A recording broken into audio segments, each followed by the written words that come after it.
नमस्कार मंडळी, आज पुन्हा आपल्या एका कोंबडीला पिल्ले निघणार आहेत. ही चौथी कोंबडी आहे.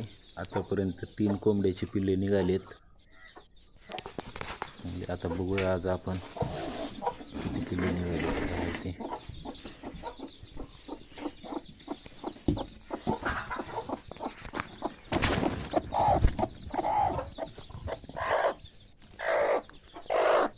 एक, 2, 3, 4, 5, 6, 7 पिल्ले निघाले तिचे. अजून 4-5 अंडे आहेत शिल्लक. आज संध्याकाळपर्यंत अजून ह्याच्यामधून पिल्ले निघतील. आतापर्यंत 3 कोंबड्याचे निघालेत. हे चौथे आपण 4 बसवल्या होत्या. 4ही कोंबड्याचे पिल्ले व्यवस्थितरित्या निघालेले आहेत. धन्यवाद मित्रांनो.